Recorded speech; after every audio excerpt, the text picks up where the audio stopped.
channel Living in the Red Dot. This is me from Singapore. Today I was supposed to do my run, but I didn't feel like it, so I decided to do a walk around the neighborhood where I live, and I thought I'd take you guys along while I bring a couple of bottles of perfumes to review. So today I will be reviewing Hermes Sur Le Toit, and if that's something you're interested in, please stay tuned.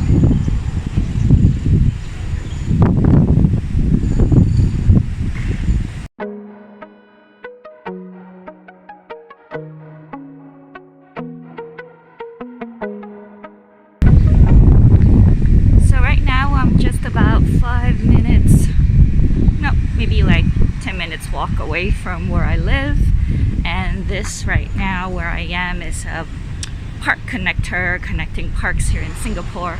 So I'm gonna walk towards Clarke Quay, which means I'll be passing by Chinatown, so maybe I'll make about 2 to 3 stops to review different perfumes, but I'll be uploading those 3 reviews or impressions, thoughts, whatever they may be, 3 different times. Yeah, so I hope you enjoy the view. Things are looking pretty good here in Singapore. We have about 0 to maybe sometimes 5 cases a day, but lately it's been 0. So aside from wearing masks, social distancing, people are up and about doing their normal stuff, but still not that many people walking around outside compared to pre-COVID, as to be expected.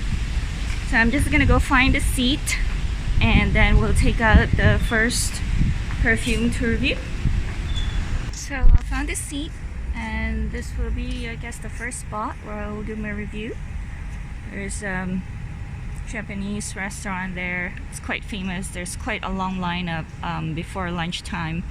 I think they serve eel. My gimbal stopped working, so forgive the shaking. These are old houses, heritage houses over here. I think some people are still living on the top floors, but mostly the bottom part are eateries, restaurants. This is the back, or the backyard. So, okay, so on to the first perfume. So here I have for you Hermes Jardin Sur Le Toit.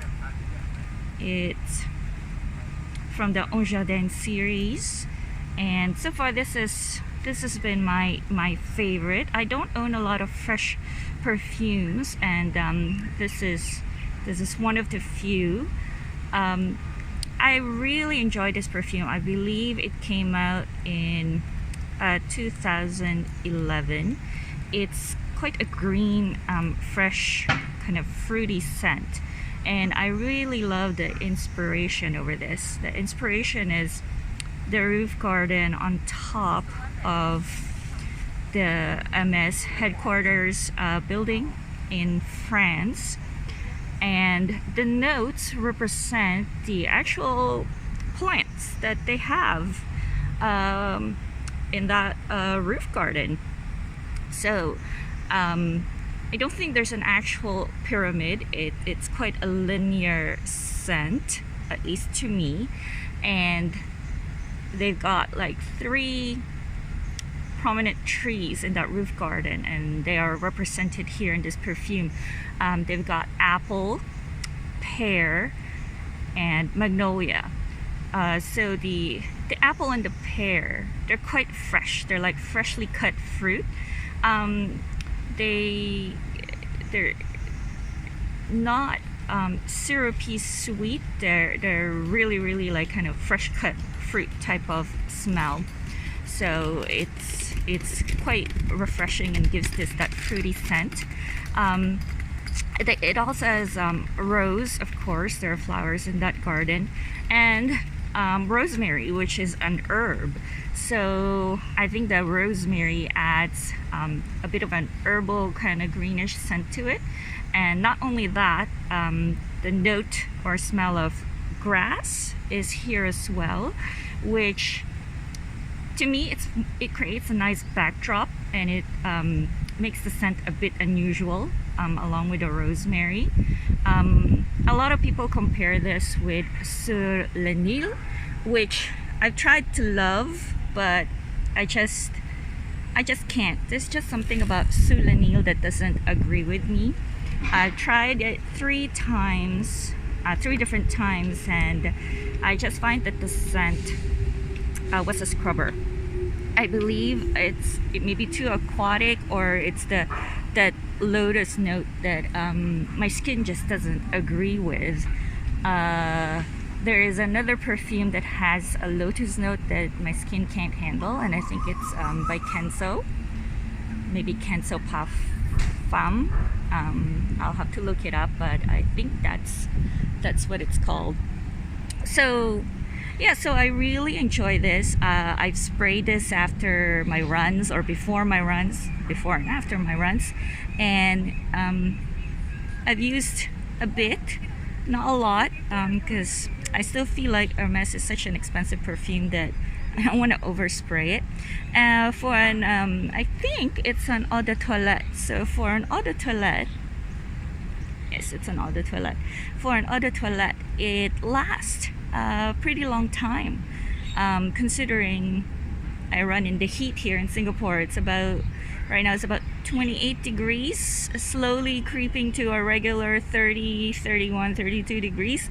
So, kudos to these perfumes for being able to stay on my skin for that long, with the humidity and the sweatiness that comes along with our Singapore weather. So I hope you enjoyed this review. And for those of you who are trying to figure out whether you like Sur Le Nil or Sur Le Toit, Sur Le Nil is a bit more unique with the notes in it, with the carrots, bulrush, I think mangoes. It's a little bit more exotic. But if you find that one doesn't work for you, I find that this one is a bit more pleasurable to my nose. Maybe my nose is just more used to more sweeter gourmand scents. So if you enjoyed this review, please press like, share, and subscribe. Thank you.